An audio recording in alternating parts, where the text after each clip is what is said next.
Wherever you are,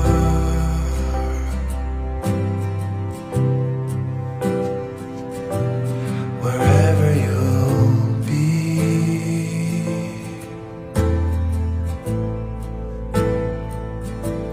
wherever you show yourself, wherever you run free,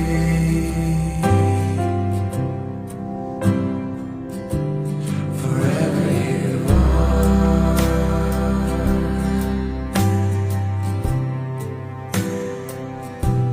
forever you'll be. Hey friends, welcome. Teri here, and it is Thursday, isn't it? Thursday afternoon. So I have not picked up my camera to record squat today. So all you're going to get is chit chat with me. And I'm not in the chatting mood, so what can I say? I hope you are all doing well. We are doing well here. It has been cold. It was 13 degrees when we got up this morning, and the wind chill made it feel in the single digits. So this morning I knitted on that mystery read-along shawl thing, and I've got the first clue done. And my thought is that I'm not going to start the next one until tomorrow, so then I can give attention to my other projects. So I did do my temperature heart thing, and last night I sewed another heart onto the background, so that will be a long process doing that. My thought is that when January's done, we'll see how well, I know it's going to be 31, but I'll see how long I want to make it, because they're on 5-inch squares. So the other thing is I was watching on YouTube, there's this gal, I know her first name's Jessica, and she does sewing, and she does a lot of free quilt-alongs and stuff. And she started up, and I knew this was going to come up, so she's doing a free sew-along, and it is 12-inch blocks, and she's doing two different ones. One is two-toned. She's doing a blue and a white, and the other one is a red, white, and blue, because this is, you know, the year that is America's 250th birthday year. And I was watching that, and she, you know, and it's a sampler, which means each block, if you do the 12-inch blocks, they'll all be different. Now she's also, I think she said, doing two other sizes, so smaller sizes. She normally does like 8-inch and 6-inch blocks, but everybody's been asking for the 12-inch.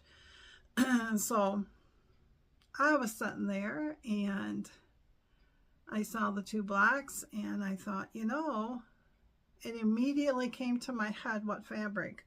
I had this batik in the purples that I had 3 yards of, that I had bought, way before COVID. And then I had some white background that when I was doing a patriotic paper piecing quilt that I have not finished, and I'll go back to that why, I needed more. And when Joann's was still here, I think I got, probably at that time, 5, and I think I'm down to 3 yards of it. So I thought, you know, those two are going to be great, and it's just 2 blocks a week, and I should be able to handle that. And so I came in here this morning, and I pulled the fabrics out, and I got them all cut and everything.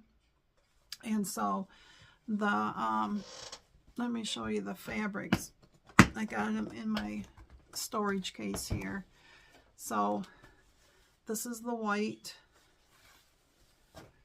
And let me see if I can, because there is a swirl design in it. Oh, let's see. You can kind of see that swirl design right there. And then the batik is this gorgeous, beautiful baby. Love this one. It's almost like watercolor.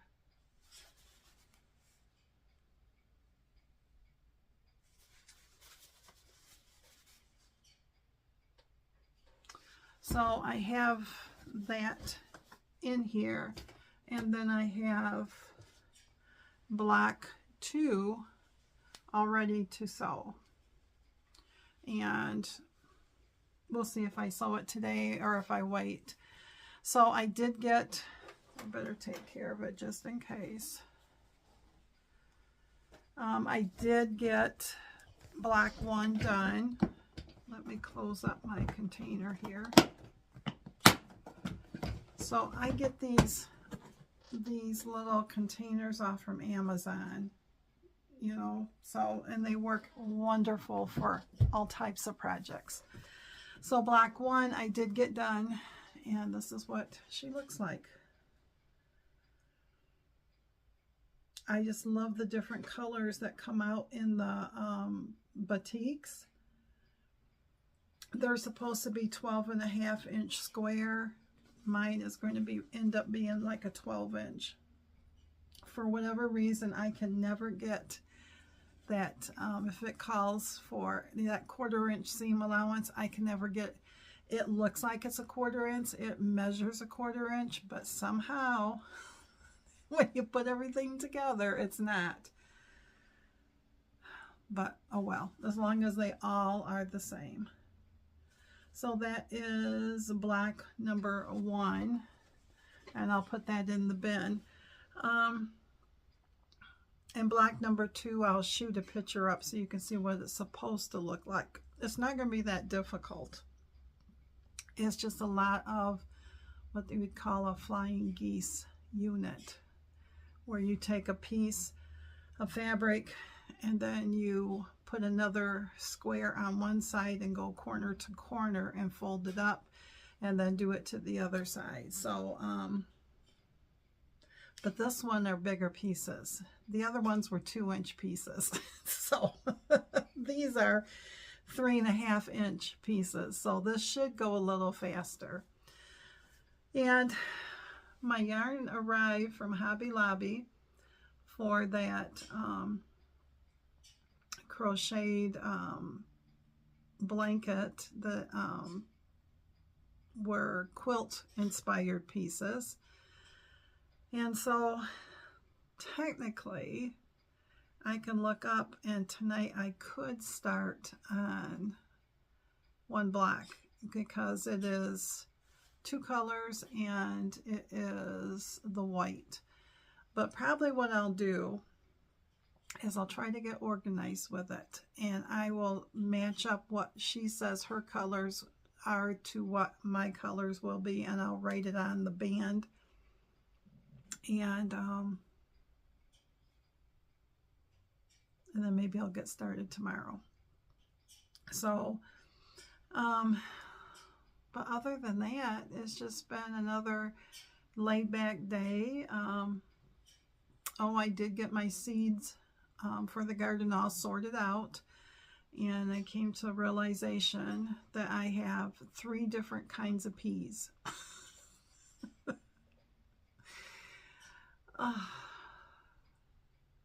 They'll all go together. It won't matter, I guess. I can use them up and stuff, but I'm sitting there going, okay, well, if I need more peas, I can always go down to the garden centers here and pick up another package of peas. The first thing that I need to get started in seeds would be my onions, and that will be about the end of January, beginning of February. Now, the winter sowing that I've talked about before is done in jugs, and you like a milk jug or a pop bottle, you cut them down at the bottom where the handle is, so you about like this far on the bottom, and then you just put potting soil in it that's been really wet, not to where it wrings water, but that it will hold a form, and you put it in the bottom of the jug, and then you sprinkle your whatever seeds, whether it's flowers or vegetables, in it, and then you close it up. You take the lid off the top so rain and all that can get into it, and then you can either tape around it and write on it what it is, or you can sit there and force the top to kind of go into it. It is great for plants that need that cold stratification, which just means like my poppies on my flowers, they need to say, it says right on the package, they need to have cold stratification, and that means they need to either be on a damp paper towel that you have spritz with your water, put your seeds all in there and put it inside of a baggie, and then stick it in your refrigerator for 3 to 5 weeks. And then at that time you take them out and then you plant them in their seed starter things. Winter sowing, you don't have to do all that. All you have to do is it lets nature do it all. So you do what put the dirt and everything in there, and you just sprinkle a bunch on there, because you don't know what's going to germinate and what's not. And the whole idea is you set them outside and you let them go, and when it is time, they'll start to sprout on their own. And then when they get big enough, when they get their first set of adult leaves on the bottom, then you can plant them. So you can do this with your cabbage, broccoli, cauliflower is really good to do it with, they said. Any root vegetables like parsnips, carrots, and all that stuff. Your lettuces, you can do the same thing. I mean, you can basically do it with anything that likes the cooler. So, but I was thinking I would do it for my flowers, my poppies, because last year they were difficult. I did everything I was supposed to, and they just never did what they're supposed to do. So I'd like to try this way to see if it works. But so I got until the middle of February. I think you can do it anywhere from now until March for certain plants, that will take certain temps.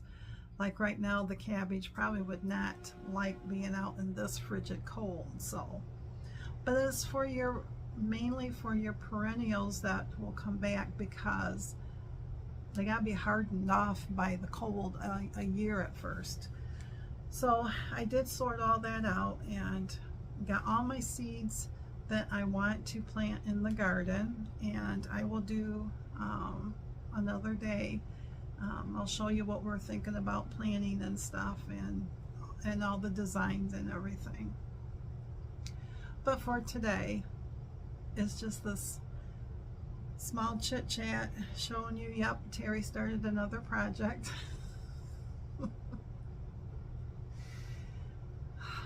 Oh well. Oh well. And Mr. Jerry's trying a new recipe tonight. He has never made beef and noodles. I have made beef and noodles a lot, but he found a recipe that he's going to try. So we're having beef and noodles for supper, if it works out. I don't know what the points are going to be, because I don't know what recipe he is using, and I don't look at the recipe until he's completely done. So, I mean, I can guesstimate. If it's got noodles, it's going to be 5 points for the noodles, and the beef should be 0. And if he puts potatoes in it, that's going to be some points, and vegetables. But when we were first married, we sat there and we didn't have had a lot of money. It was just him and I. We didn't have a lot of money. We were married in 1980, and he was working at Viking. And back then, he might have been making $7 an hour. I was working at Baby Bliss in Middleville, which was a fabric place, a small fabric place that cut fabric out and we shipped it, or you had your ladies who set and sewed baby clothes. And so I worked in the back where they cut the fabric.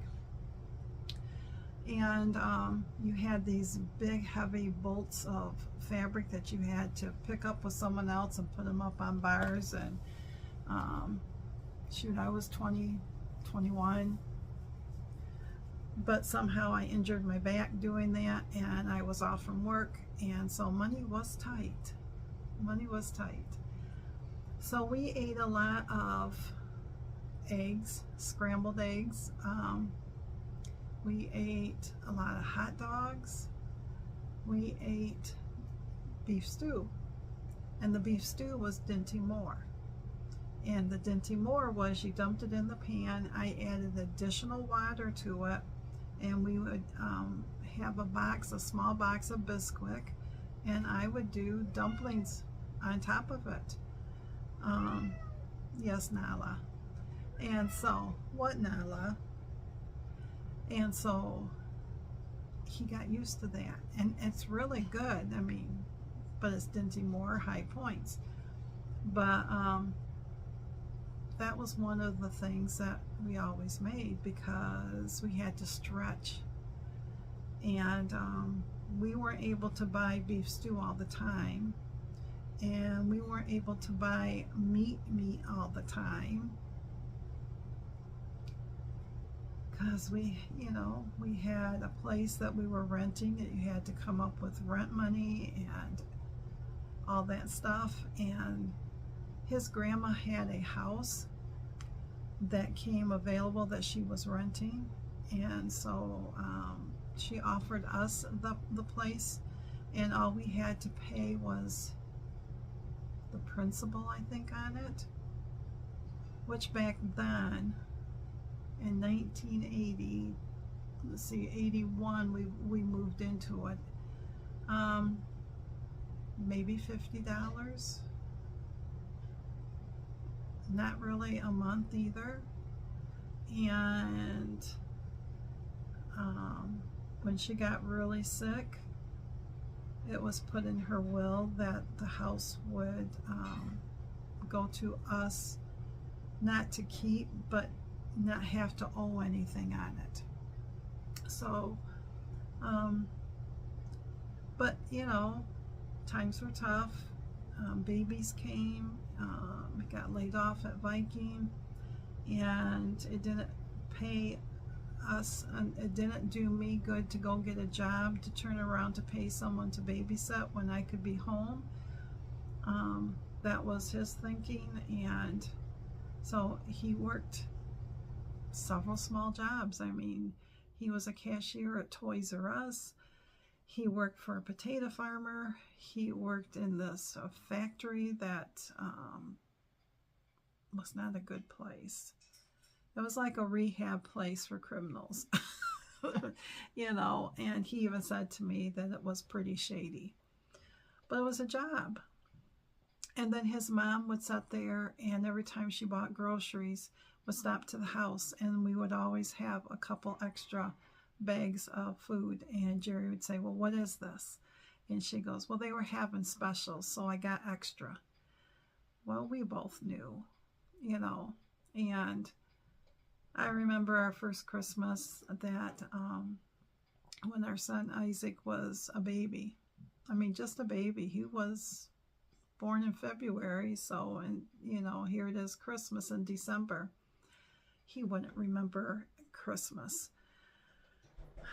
We didn't have money for gifts, but it was the time when my side said everybody had to do a $25 gift, like a couple gift. They knew our status and stuff, and so we would have to save out money for a gift. And usually the gift was something that, like, if I saw, like, we would draw names, and I might crochet something, but we had to go buy the yarn, and you know, so but on his side, you know, it was kind of the same way, but his mom knew. She knew there wasn't any presents under the tree, but she made sure there was something extra for us for Christmas. And so, but you know, we did just fine. And then he got called back to Viking about 2 or 3 years later and got pregnant with our daughter. And then after having her a couple of years, I had a friend that worked in the emergency room, said they had an opening, and did I want to come try for it? And I did, because we needed the money, and we were able then at that point then to get a car, because we needed 2 cars, and pay that car off. So I was working part-time to pay off a car. And then we moved out in the country, and it was a true fixer-upper, and a relative came in and did all the rewiring for us because it wasn't good. But it was our home, and we made it our home. And you know, here we are later, almost 46 years later. So, but anyways, I guess you're learning a little bit about Miss Teri and her hubby and our life at the beginning. I don't know where that came from. So, but anyways, my friends, I'm going to let you go so I can,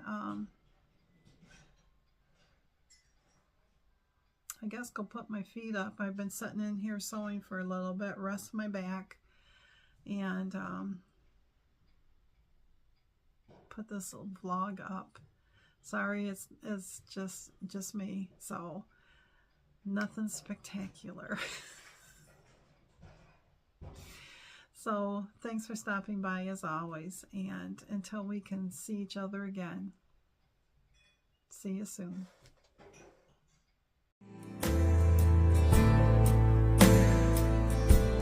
Forever you show